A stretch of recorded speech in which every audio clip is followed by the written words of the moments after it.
नमस्कार दोस्तों, मैं रीना आपके अपने चैनल में स्वागत करती हूँ। तो शुक्रवार के व्रत में खटाई क्यों नहीं खाई जाती है, इस वीडियो में आपको दी जाएगी पूरी जानकारी। तो शुक्रवार के व्रत में काफ़ी लोग संतोषी माता का व्रत रखते हैं, काफ़ी लोग वैभव लक्ष्मी माता का व्रत रखते हैं और वैभव लक्ष्मी माता के व्रत के साथ ही लक्ष्मी माता का व्रत भी रखते हैं। तो जो लोग लक्ष्मी जी का व्रत रखते हैं, वैभव लक्ष्मी माँ का व्रत रखते हैं, वो व्रत के दौरान खटाई खा सकते हैं और मीठे फल खाने के साथ साथ कोई भी चीज़ वो खा सकते हैं। खटाई उनके लिए अनुचित नहीं मानी गई है, क्योंकि वो व्रत के दौरान जब एक समय भोजन करते हैं तो किसी भी तरह की खटाई खा सकते हैं। लेकिन जो लोग संतोषी माता का व्रत रखते हैं, तो संतोषी माता के व्रत में सबसे ज़्यादा खास है कि हमें क्या खाना चाहिए और क्या नहीं खाना चाहिए। तो संतोषी माता के व्रत में हमें जो चीज़ नहीं खानी चाहिए वह है खटाई। तो खटाई इसलिए नहीं खाई जाती है क्योंकि संतोषी माता के व्रत में संतोषी माता को खटाई बिल्कुल भी पसंद नहीं है। न केवल जो व्रत रखता है वह खटाई नहीं खाता, बल्कि वह उसके घर के प्रत्येक सदस्य को भी खटाई बिल्कुल नहीं खाना चाहिए। आप इसके बजाय आप मीठे फल खा सकते हैं और कोई भी मीठे चीज़ बनाकर खा सकते हैं। लेकिन खटाई का सेवन, जिस भी चीज़ में खटाई होती है, चाहे वह फल हो, चाहे कुछ भी हो, चाहे आपका सदस्य हो, कोई भी हो, तो वह इन फलों के साथ साथ फलों में काफ़ी फल है जो कि जिनमें खटाई होती है, उन फलों का सेवन बिल्कुल भी ना करें। तो आपको ये खास चीज़ पे ध्यान रखना है कि संतोषी माता के व्रत में खटाई बिल्कुल भी नहीं खानी चाहिए, क्योंकि माता को खटाई बिल्कुल भी पसंद नहीं है। और जो अगर खटाई खाता है तो माता क्रोधित हो जाती हैं और उसका दुष्परिणाम उसको भुगतना पड़ता है। तो आप ध्यान रखें, अगर आपकी श्रद्धा भक्ति हो और आप करने जैसे हो तभी संतोषी माता का व्रत झेलें या फिर संतोषी माता का व्रत करें, नहीं तो व्रत बिल्कुल भी ना करें। तो ये थी खास जानकारी आपके लिए। वीडियो अगर आपको पसंद आया तो वीडियो को लाइक करें, चैनल को सब्सक्राइब करें, बेल आइकन प्रेस करें। ऐसी जानकारी के लिए मेरे साथ बने रहिए। हरे कृष्णा।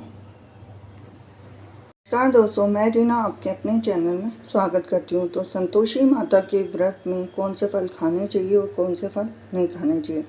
शुक्रवार व्रत के दौरान शाम के समय में एक समय भोजन ग्रहण करना चाहिए और इस दिन खट्टे फल और सब्जी का सेवन बिल्कुल भी नहीं करना चाहिए।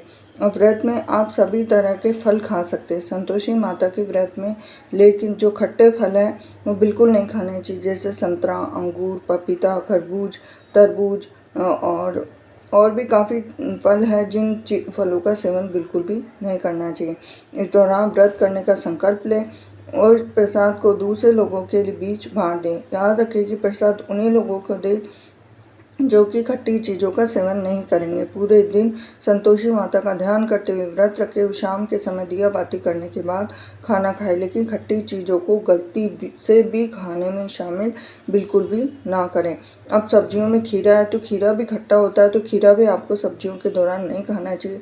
अब जब माता संतोषी का 16 शुक्रवार का व्रत करें, फिर उद्यापन कर ले। फिर उद्यापन में चने की सब्जी और पूरी बनाई जाती है और खीर बनाई जानी चाहिए। संतोषी माता की पूजा आमतौर पर 16 सप्ताह की अवधि के लिए शुक्रवार की जाती है। आपके पास एक संतोषी मैट, फोटो, पूजा पुस्तक जिसमें कहानी है क्या आवश्यकता होगी। प्रसाद के लिए आपको भुने हुए चने, गुड़ और हरे केले की भी आवश्यकता होती है।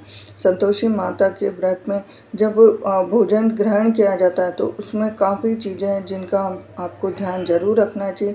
इस व्रत में भूल कर भी खट्टी चीज़ों को अपने खाने में शामिल नहीं करना चाहिए।